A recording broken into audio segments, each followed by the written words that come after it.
Hello, our friends, Evolutionary Energy Arts family. Hello there, welcome back. And Rama says hi with a big yawn. Yes, he does. So, as always, guys, check in daily as we try to get at least one video up on either channel each day. Each one does have unique videos. So, you guys, when you think about the Zulu nation, maybe Shaka Zulu comes to mind, that warrior of the Zulu people in Africa. You know, his territory was larger than France, and he had an army of over 100,000 people. Think again of all the numbers that they're always giving us about population and things like that. And yes, our history is so well obfuscated. It's cloudy, it's murky, it's meant to be that way because they don't want you seeing clearly. They certainly don't want you utilizing your version of this over here on the left. Oh, and they go to really super great lengths to make sure that you believe their version. In fact, they put you through schools that, give you red marks if you get the answer wrong about what happened in your history. Yeah. They spend a lot of time convincing us of what our history is in accordance to their story. And so this is not Shaka Zulu, but this is Credo Mutwa. And he's famous for he did a famous interview with David Icke many years ago. And, one of my first introductions to David Icke was Children of the Matrix, which I think was pre-2000. If I remember right, still have a copy of it. And in it, he shares the stories of his people, the Zulu nation. Again, these stories are not unique.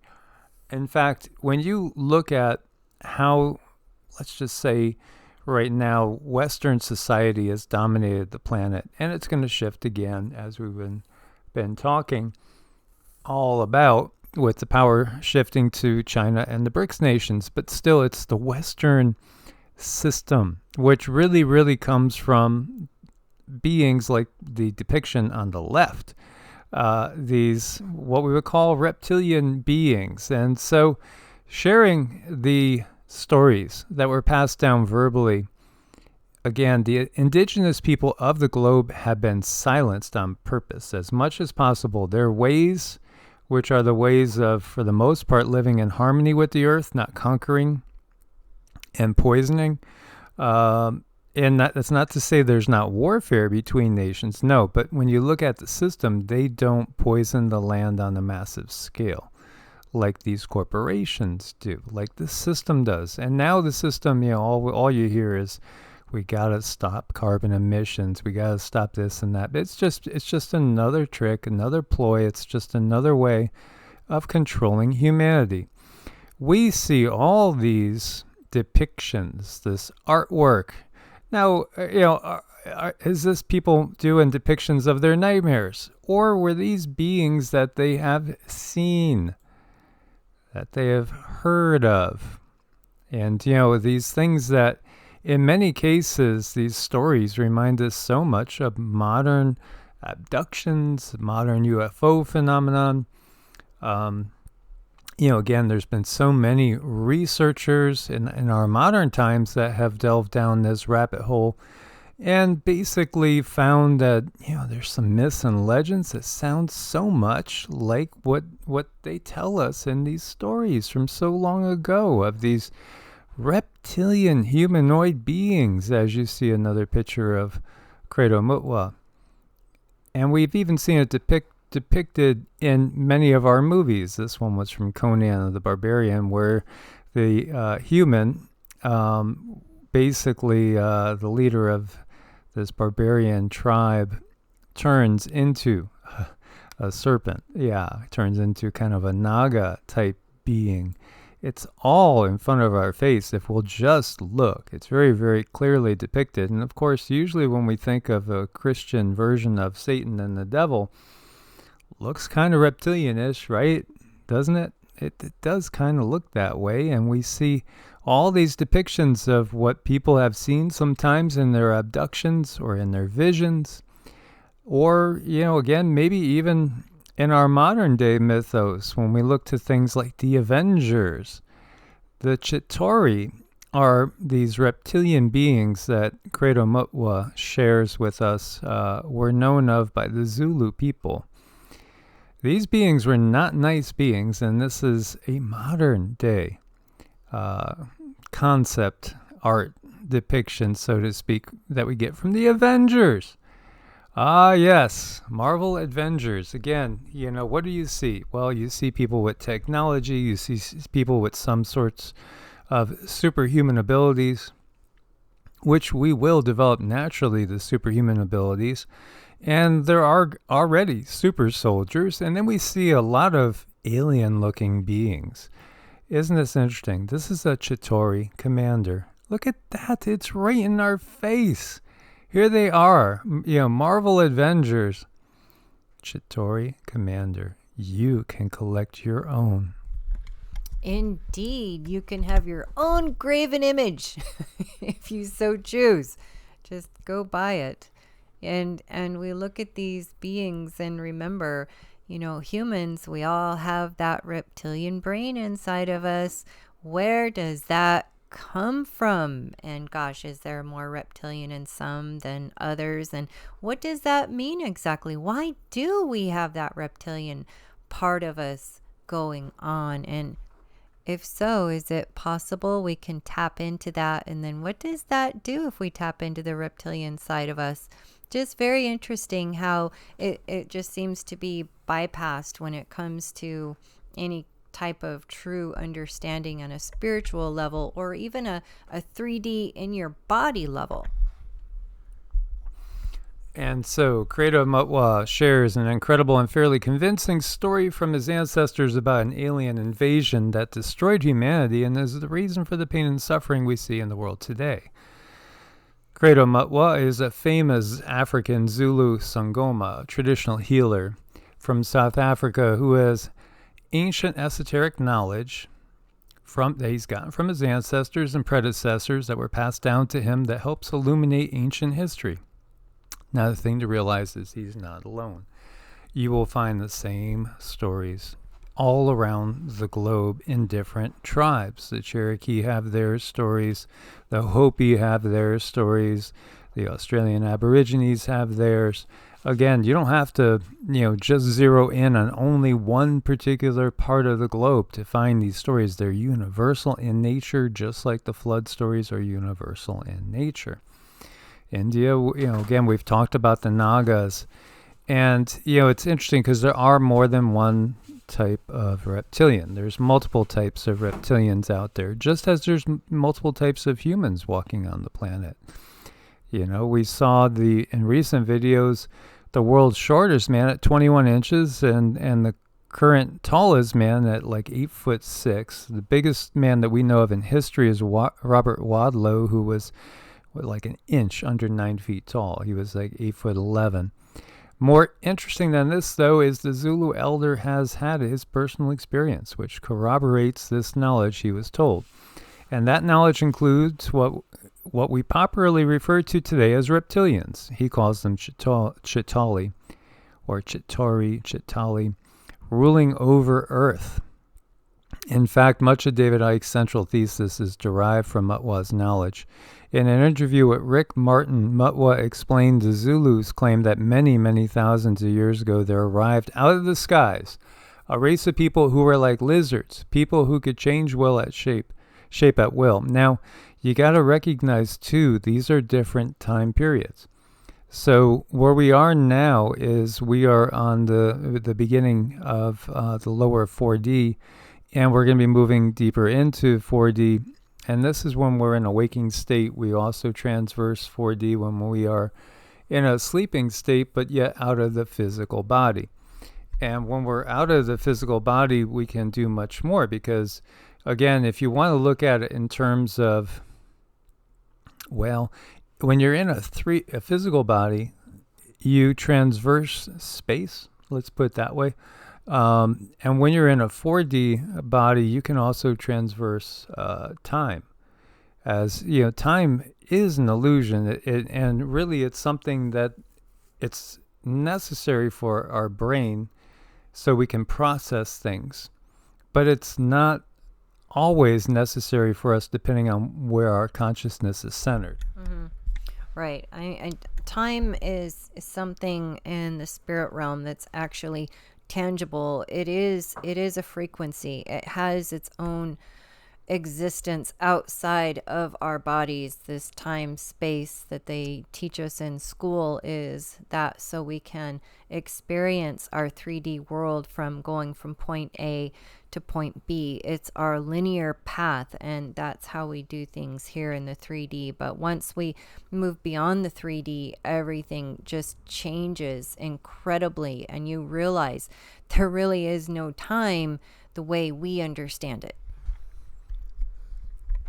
Absolutely. And then when we refer to things like our higher selves, we're actually talking about even going beyond 5D into like 6D and higher realms where we cannot truly conceptualize of it while we're in this body. We could get glimpses when we go into deep meditations and start to expand outwards and get that sensation of a vastness to our consciousness. But that is, again, why we so encourage everybody to have a mind, body, breath practice meditation. That should be like the foundation of our spiritual practice. Otherwise, what good is a spiritual practice when all we're relying on is hearsay from others? We got to go deep for ourselves. So while we're sharing these interesting little tidbits, it's not that we're sharing it and we believe in what's coming out here. It's what we know and we could concur with and say, yeah, okay, this is on, this is a little bit off.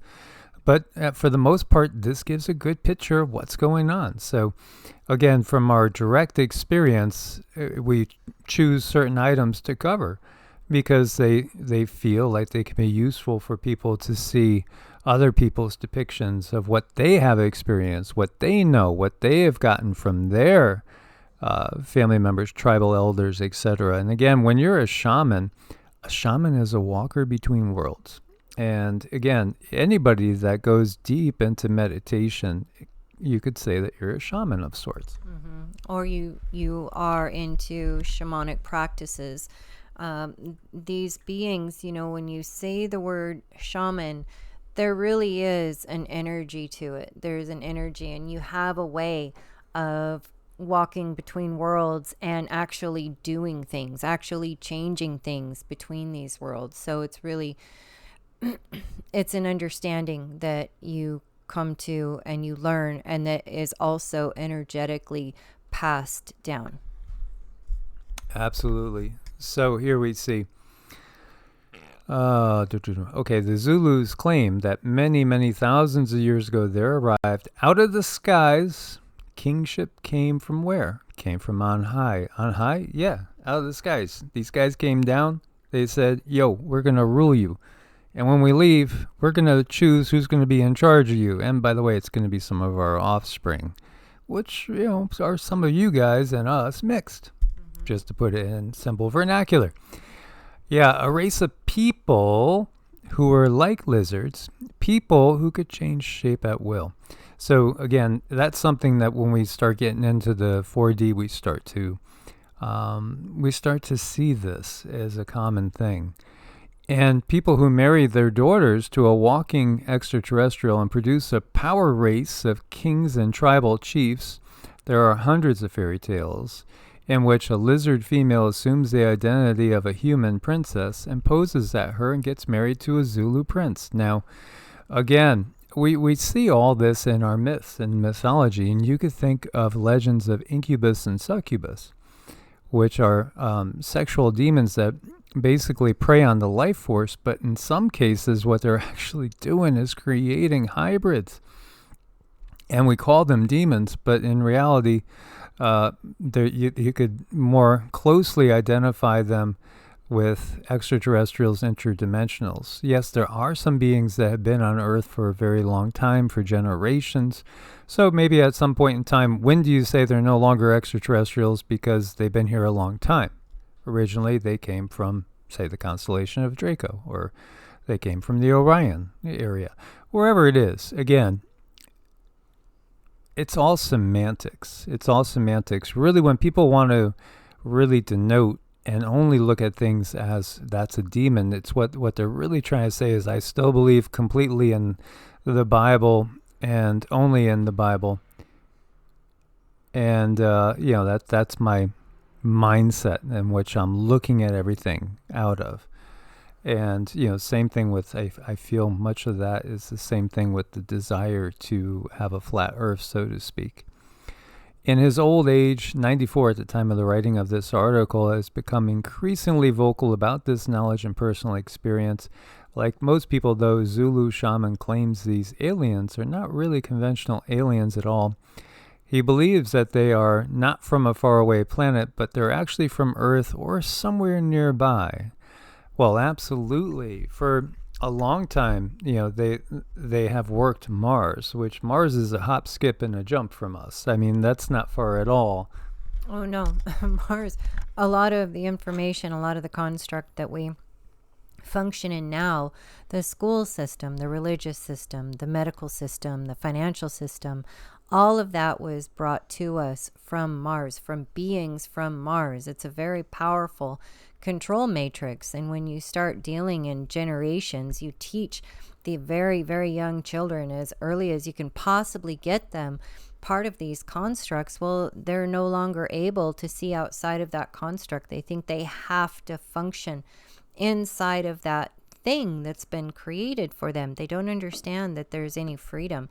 It takes me back to the poor elephant. When it's a baby, it's tied down, it's anchored into the ground, and no matter how hard it pulls and pulls and pulls, it cannot break free. Well, by the time that elephant is an adult, you can simply put the rope around the leg of a chair and that elephant will stay there because it's been taught to him that no matter how hard he pulls on this rope, he can never go anywhere. And that's kind of where humanity is right now. We're having to unlearn everything that we learned so that we know we have freedom. So he goes on, I believe they need substances from us, just as some of us human beings use certain things from wild animals, such as monkey glands for certain selfish purposes of our own. Far too many people fall into the temptation of looking upon these aliens as supernatural creatures. They are solid creatures, sir. He also believes they have sinister intent, and before they arrived, human beings lived as one. The Chitauri came to Earth. They arrived in terrible vessels which flew through the air, vessels which were shaped like great bowls and made terrible noise and terrible fire in the sky. Yeah, very much like Ezekiel's things, wheel. And the Chitauri, and also, being the Israelites being led out in the desert, pillar of fire, again, a star, a cloud. Yeah, obviously, we know what this is. So they told human beings who they gathered together by force with whips of lightning that they were great gods from the sky and that from now on they would receive a number of great gifts from the god. These so-called gods, who were like human beings, but very tall, with a long tail and with terrible burning eyes. Some of them had 2 eyes, yellow, bright eyes. Some had 3 eyes, the red, round eye being in the center of their forehead. These creatures then took away the great powers that human beings had. So human beings had great powers. The powers of speaking through the mind only, telepathy, which we've been talking about, which is going to occur again. So this is your Tower of Babel. This is, again, shutting down the pineal gland. In the Chinese legends, they speak of the chakras and along the spine having blocks put in them by the gods so that the Kundalini energy would not flow, the pineal gland would wither, and we'd lose the ability to be like the gods. So, again, this is not, when some people have said, you don't understand, the Tower of Babel was the controllers and that was God coming down. No, you don't understand. You got to absolutely backwards. Totally backwards. And this is what the controllers do. They totally shift everything 180 degrees.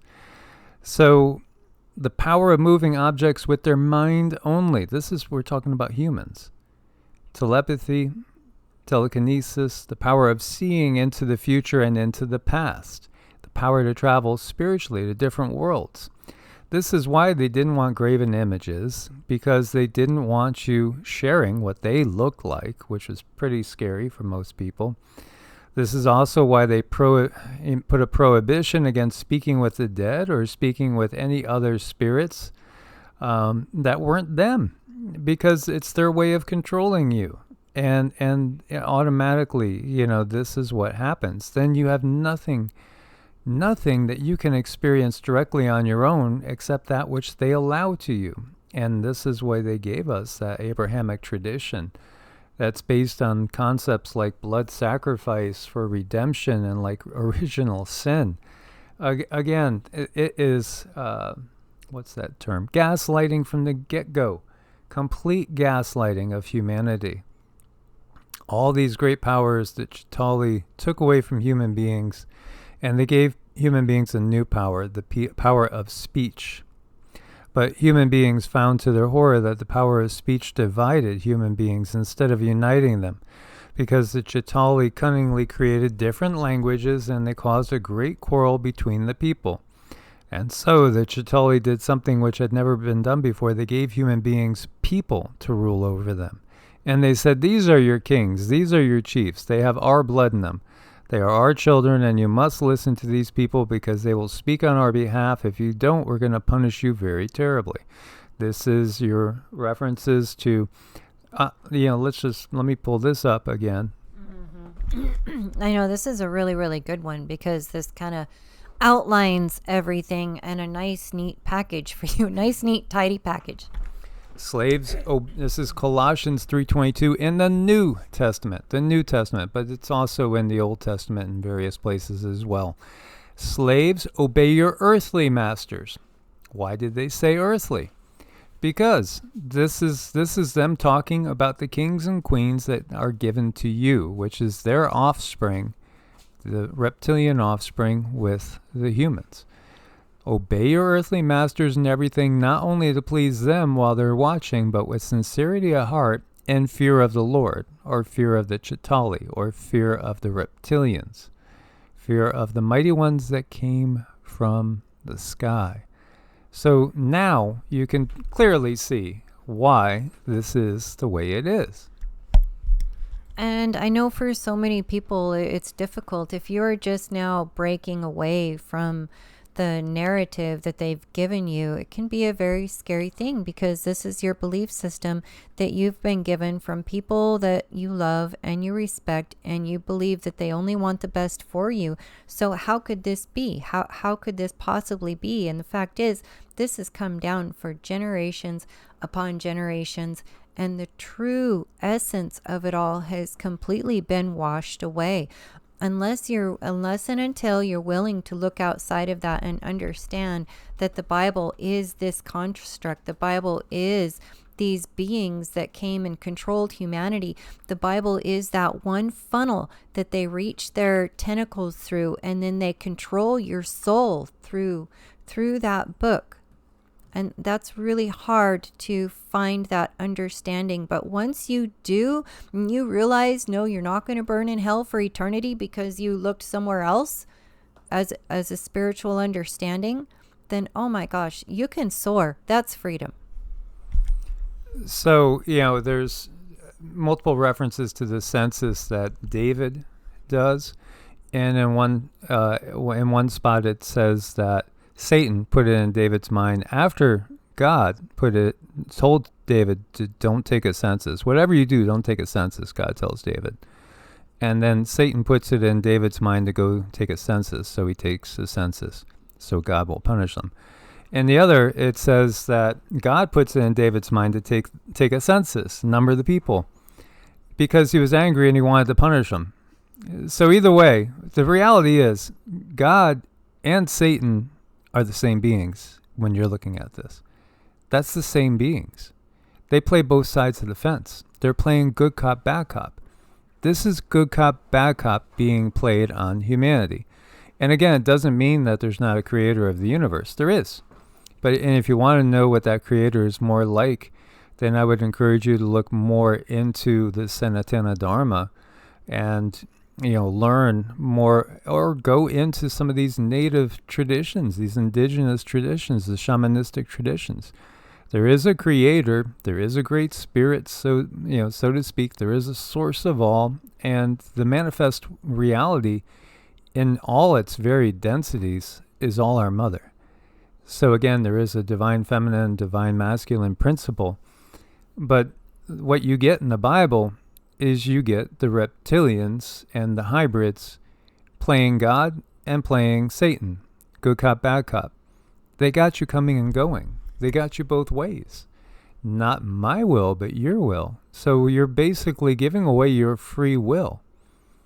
You're giving your free will over to them. And this is how they trick you. So, you got this whole system of belief that's out there. And you got people that go to school, study it, and learn how to cover the gaps in it, but the gaps are so big.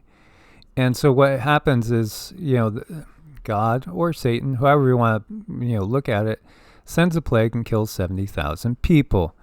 This is exactly what they do to us all the time. This is a continuation, right? These are your kings. These are your chiefs. They have our blood in them. They are our children. You must listen to these people because they will speak on our behalf. If you don't, we're going to punish you very terribly. That's it in a nutshell. Colossians 3:22. Before the coming of the Chitauri, before the coming of the Mbulu creatures, human beings were spiritually one.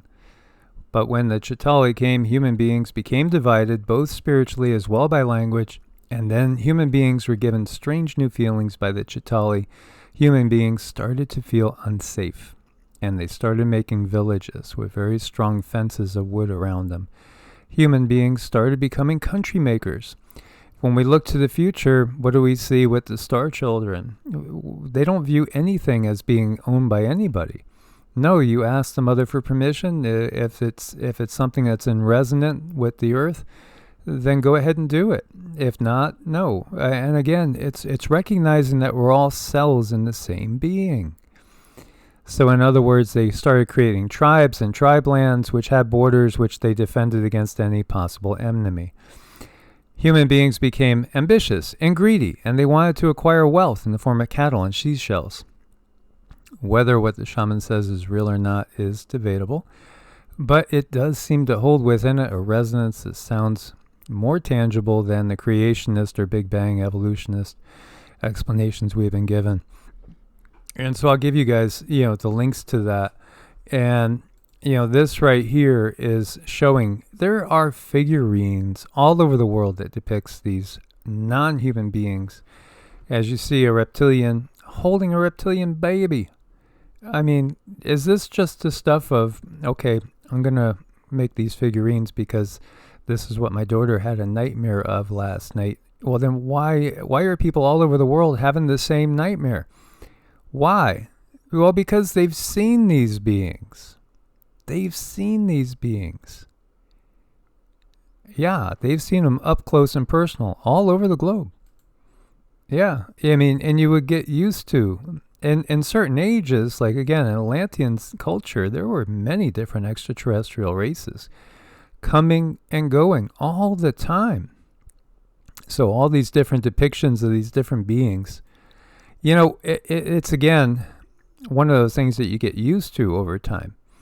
At first, yeah, it might shock you. You might be terrified. But then when you recognize that certain beings aren't going to hurt you and other ones are, there's some that you're going to stay away from. Or in the case of the Chitauri, you just obey because you're terrified for your very life. And there's depictions like play toys. This is out of Mexico, which looks like, reptilian beings on spaceships. We have all sorts of depictions of these beings all over the world.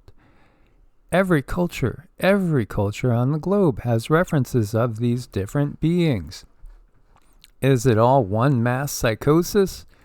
No, the spell that people are under is the God spell, which is given to you as the gospel. And it is a spell, and it is all about eradicating our past and installing their belief systems from which they can control everybody. And as people wake up, who are they going to be calling on? they're going to be calling on them. And they're going to be waiting for the second return.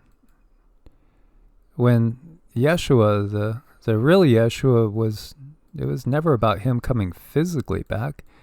It was about understanding his teachings that liberate us from within. No, they've set you up for the second coming. And what is really the outcome of the second coming? The day of the Lord is a terrible thing to be feared. Yeah, the day of their return out in the open is something that the Bible describes it as fearful and dreadful. All the world will look up in the sky and see the sign of the Lord in the sky. That's just what he was talking about. And they will have fear and trembling. This is just what they were talking about.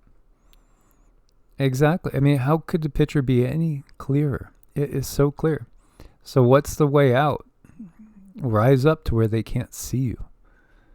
Rise up your frequency. And it doesn't exist in the fear-based tradition. So many people, and I've had people say, well, a lot of what you say makes sense. But what if you're wrong and I'm going to burn in hell forever? See, that's fear-based. They got you. They totally got you. It's fear-based. And again, when people are raised, you better listen to me or you're going to get the whip, you're going to get the belt, you're going to get the stick, whatever it is. That's fear-based. That's them. That's what they've taught humanity. And that'll keep you in a lower frequency. If you do things out of fear or punishment, you're always going to be in basically a lower vibrational frequency, and they know that they've got you. Mm-hmm. Visualize that story about the baby elephant and understand what a spell is. A spell is an energy that is formed together to create a specific intention for somebody to fall under, and they're unable to see anything outside of that realm because they've been covered with a bubble of information that keeps them blinded. And it can be very, very hard to break out of that because the intention has been created and passed down from generation to generation. So every time something is followed in the Bible, it is recreating that spell. It's recreating that initial intention to keep you captivated into this one understanding. And just always keep that in mind about the fear-based. We're not a fear-based species, but we can have fear if we think we're being preyed upon, if we think our soul, our very, very soul is in danger and it's no longer going to exist. So it's about looking around at things and coming to those understandings and finding that peace within yourself that says it's okay. I can believe this.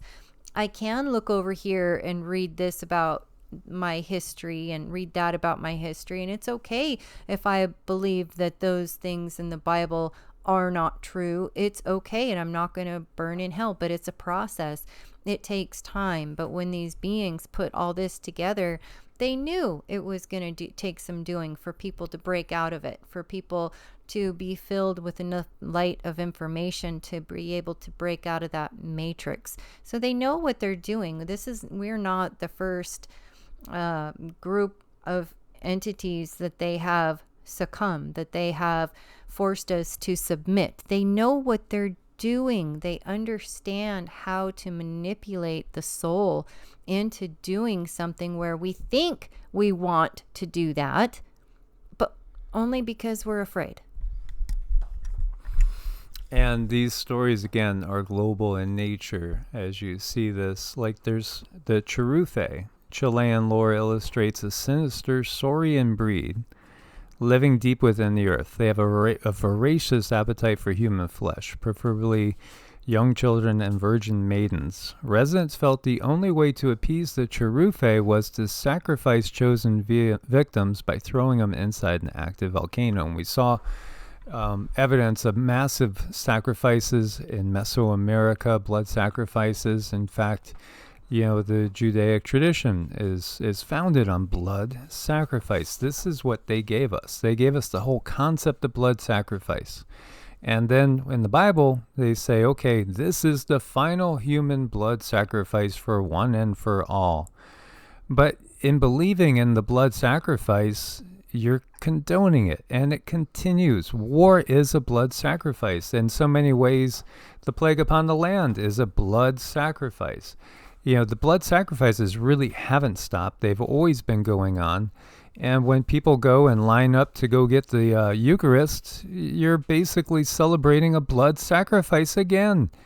Body and this, you're believing this becomes the body and the blood. This is what they teach. There's another sinister aspect to this. When they teach people, because again, we didn't, before they came, we didn't eat flesh per se. And when you get up into fifth density, you don't have to eat anything. And in the higher fourth density, again, what we see is if things are consumed, it's really fruits and nuts and things like that, things that are viewed as offerings. That it doesn't take a life, it takes what is the seed of new life and makes it part of you as an offering, like eating an apple, eating a fig, walnuts, all different things like pecans. I mean, it could go on and on. Grapes, cherries, again, bananas, all these things, would be things that people would eat. Now, it's only in the darker ages that we actually eat flesh. And now part of their line of reasoning is, well, they're flesh eaters. They prey on those that are under them. They're under us, so we could eat them. Mm-hmm. We look at the indigenous tribes. This isn't about bashing anyone who eats meat. It's part of the Kali Yuga. It's part of life feeding life. And there is a circle of life. When the indigenous tribes went out to hunt, they allowed the animal to be part of that offering, and they thanked it, and they sent in the appropriate energies to make it part of that chain, part of that circle of life, which is not a bad thing. I feel the thing that's sad is the way that they treat animals now. They treat them as if they are not any kind of a being at all. They just, treat them as if they're lifeless and soulless and that they can't understand what's going on. But that part of things is really sad. But the indigenous ways, there's respect given to life and respect from taking life.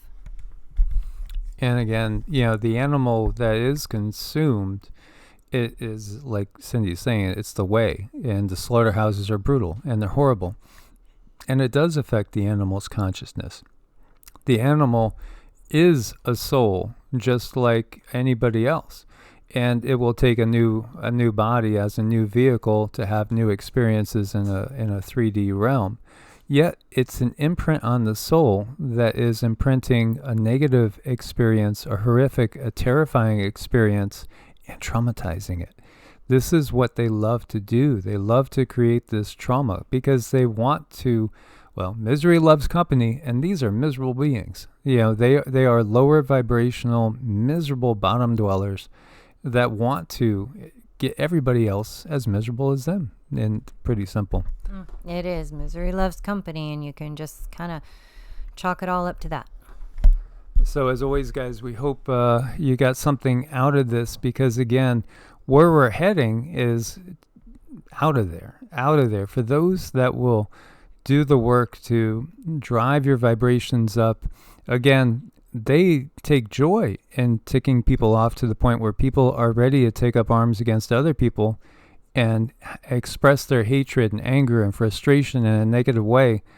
Because, again, those souls that die in that manner will end up more than likely recycling back into the same frequency. It's all about frequency and vibration. All you got to do is get to, so let's say 4.5, right? If we look at entering fourth density and you step into fourth density, you're at 4.0, right? And going up into fifth density, you're at 5.0. We were basically sensing where some of our loved ones were, and we were actually given really precise numbers, like 4.45. That's past their control zone. These beings are only on the lower astral realm. They can't really go much higher than that because their frequency won't allow them to go much higher. So again, once we move up and out of that area, and again, somebody that doesn't have a clue that they're in a matrix like this, but maintains a positive frequency and vibration. One of those people that's maybe a glass always half full instead of half empty, they might not know anything. They might be in the system their entire life, and when they pass on, they find themselves in a really nice experience, and they're able to create a comfortable environment for themselves to take a repose and to reflect on their past experiences, and then plan another incarnation. And we'll again start out, like, let's say if somebody leaves at 4.45 and then they come back in at 4.45 and they work their way up to 4.75 in the next life, and then go have a really nice, pleasant experience in between lives, understand the things that need to be worked on, go back in, have another incarnation, and then maybe next time they'll be starting off at 5.0 in fifth density.